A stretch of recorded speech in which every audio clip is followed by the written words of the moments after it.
My elders, my great-grandparents, my great-great-grandparents took care of this earth, and at some stage in my life, I'm one of those people that became responsible to help take care of her.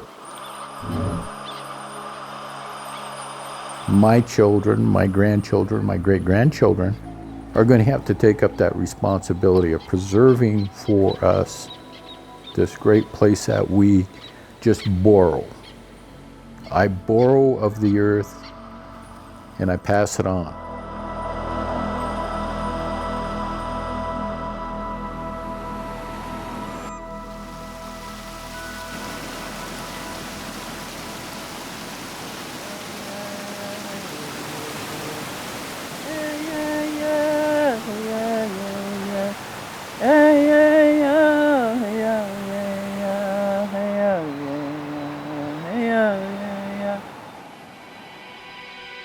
The homelands of the Confederated Salish and Kootenai tribes supported the Salish, Pend d'Oreille, and Kootenai people from time immemorial.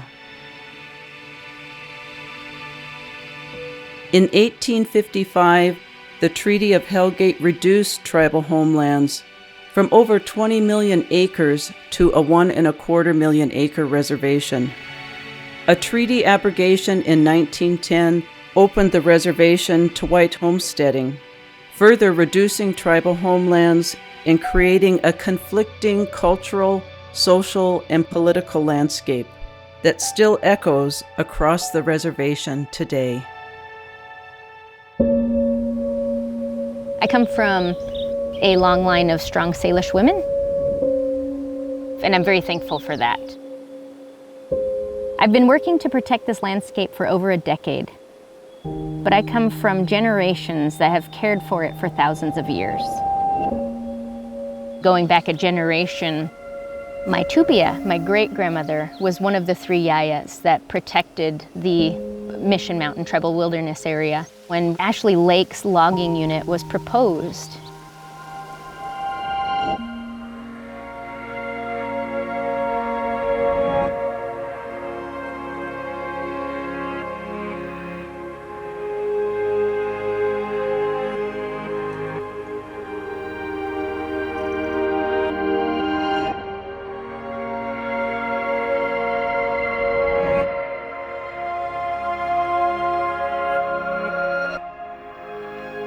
The 3 yayas, as well as community members, formed a Save the Mission Mountains group to help create the Mission Mountain Tribal Wilderness area.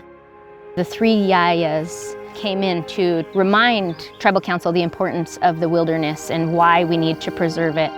So when they were done, they remained standing, and they informed Council that they wouldn't leave until the decision was made. And I'm very thankful for our elders to have battled to preserve that for us.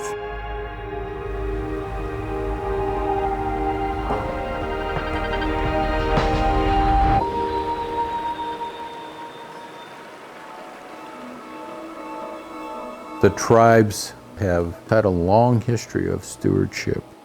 Early on in the 60s, we were already talking about protecting the grizzly bear. Long before the Endangered Species Act protected them, we were protecting them.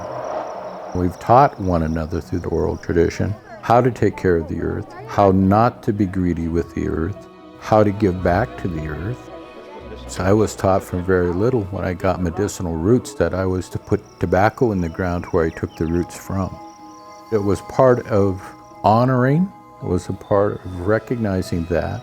In some way we paid for it.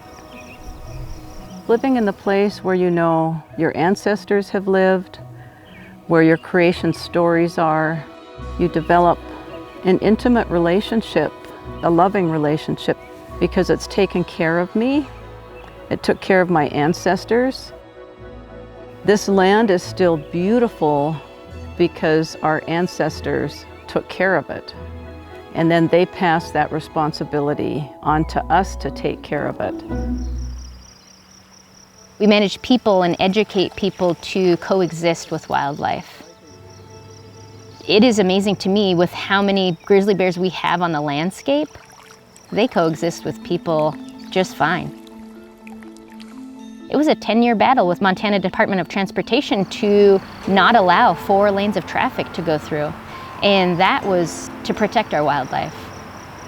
The tribes were very adamant about thinking about the landscape as a whole. How do we want this concrete, this asphalt, these metal barriers to influence what is occurring on our lands? Will animals be isolated on one side of the highway or the other? They need to be able to move across a landscape and find food, find mates, to keep that genetic diversity alive. We have 42 wildlife crossing structures to date on the Flathead Reservation. The amount of deer that walk through these structures, we might be up to 100,000. Every time we're able to keep an animal safe from crossing that road, that's a win for us. For our culture, for our biological diversity on the reservation. We often think of land taking care of us with food, but land also takes care of us emotionally and spiritually. So there are places that I go to pray. There are places that I go if I'm not feeling well or if I'm facing a difficult time. So the land supports us in that way too. Really, it's everything to us. It's our church, it's our store, it's our home, it's our sanctuary.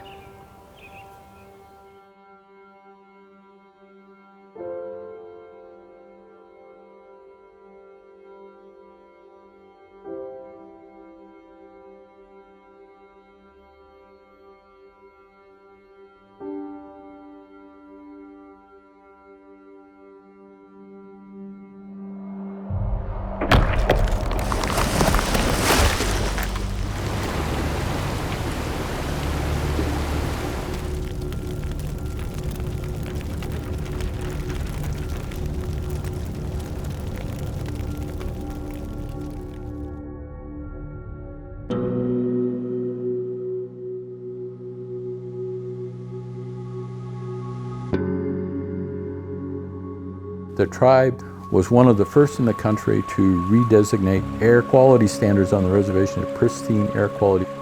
We began to use the Environmental Protection Act to move forward with water quality. And of course, we had to defend our right to do that. My ancestors and relatives have been caring for and protecting this small piece of our homeland through generations of adversity and outside resistance. We live the lesson of reciprocity. We understand the miracle of a tree to give us breath. We recognize the beauty and importance of life's diversity. Today, the trumpeter swans and peregrine falcons fly here again. The grizzly bears remain. The small hope in this moment asks us to take action for our children, our grandchildren, and the unborn. The earth is the most humble entity there is. Look at all that we throw at it. Look at all the abuse earth takes and heals it and refines it, cleans it, and then makes things grow again. And this song is about honoring that.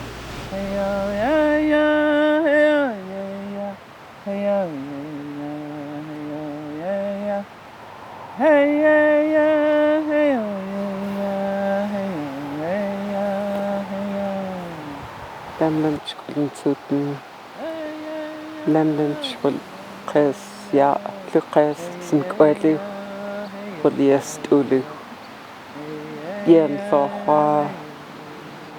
isialu skelu stulu chinlentlu bitlwa chinal